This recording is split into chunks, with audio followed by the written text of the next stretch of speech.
यहां से ठीक 1 घंटा दूर कटरा की सरजमीन पे जब रेल का सिलसिला चला और वजीर आजम साहब ने तकरीर की, जब दोबारा जम्मू कश्मीर के रियासत के बहाली की बात की तो क्या कहा? कहा ये कोई आम वादा नहीं है, ये मोदी का वादा है। कहा या नहीं कहा? कहा ये मोदी का वादा है। खुदारा मुझे जम्मू कश्मीर के बीजेपी के लीडर ये बताएं कि वो अपने वजीर आजम को झूठा साबित करने में क्यों इतनी साजिश रचाए लगे हुए हैं? क्यों? आप मुझे झूठा साबित करिए, मुझे कोई एतराज नहीं।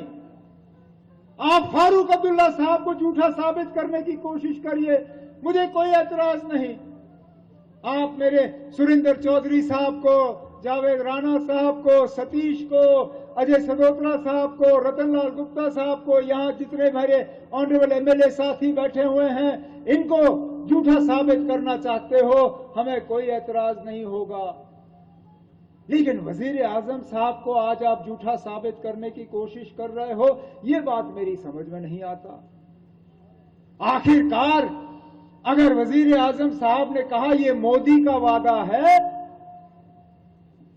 उसकी कोई तो वजन होनी चाहिए, इसमें कहीं तो अमल होना चाहिए। लेकिन जब हम पूछते हैं कि खुदारा हमें बताइए जम्मू कश्मीर को रियासत का दर्जा कब मिलेगा, जवाब में वो हमें क्या कहते हैं? उचित समय पर, सही मौके पे। और जब हम उनसे पूछते हैं, क्योंकि हर मौके पे हम यही सवाल उनसे कहते हैं कि बताइए ना जम्मू कश्मीर को रियासत का दर्जा कब मिलेगा, इस उचित समय का पता नहीं चलता। ये उचित समय आएगा कब, इसको तोलने का तरीका क्या है, वो हमें कोई नहीं बताता।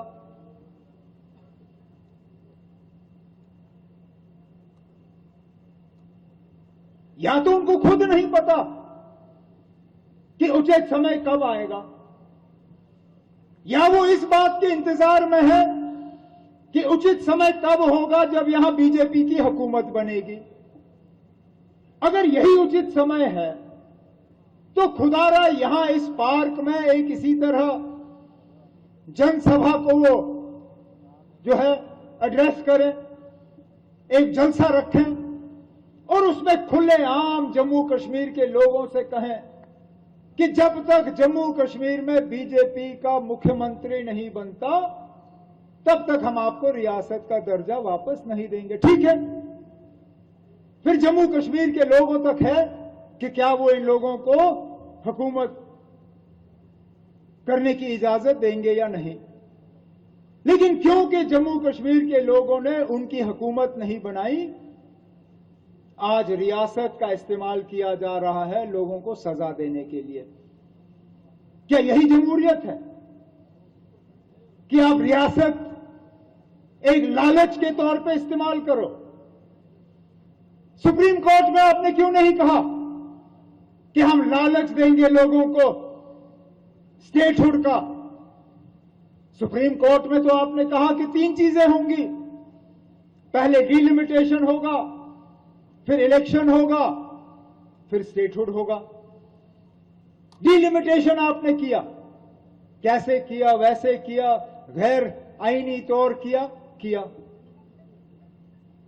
हमने उसकी भी मुखालफत नहीं की, ये जानते हुए कि डिलिमिटेशन का सबसे ज्यादा खमियाजा पहले हम लोग भुगतेंगे।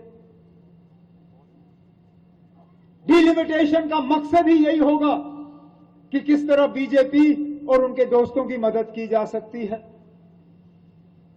सीटों की तादाद बढ़ाई गई,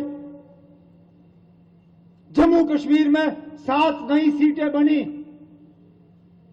7 में से 6 बीजेपी ने जीती। उसी से पता चल जाता है कि डिलिमिटेशन का मकसद क्या था, कि किसी तरह पिछले दरवाजे से ये लोग हुकूमत जो है संभालना चाहते थे।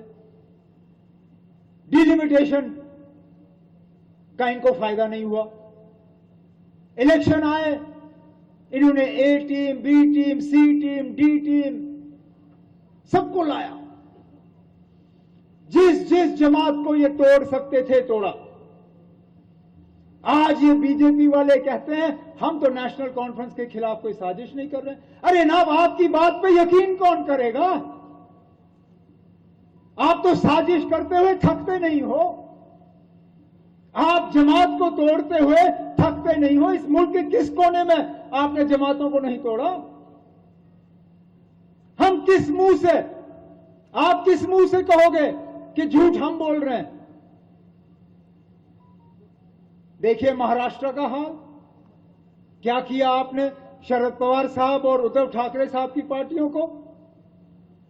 देखिए वेस्ट बंगाल का हाल क्या किया आपने ममता बनर्जी की पार्टी को। देखिए आम आदमी पार्टी हमारे हमसाये में पंजाब में कितने एमपी लिए आपने वहां से। किस किस रियासत की बात करूं? आप तो खुद फख्र से कहते हो ऑपरेशन लोटस हमने चलाया, फिर आप कहते हो कि यहां आप बैकडोर एंट्री नहीं करना चाहते हो।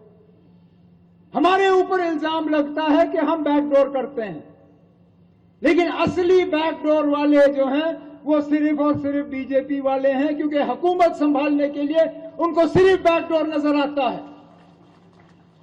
वो फ्रंट डोर से हुकूमत में जहां शामिल नहीं हो पाते, वहां बैकडोर से हुकूमत की कोशिश करते हैं। और यहां पे रियासत की लालच,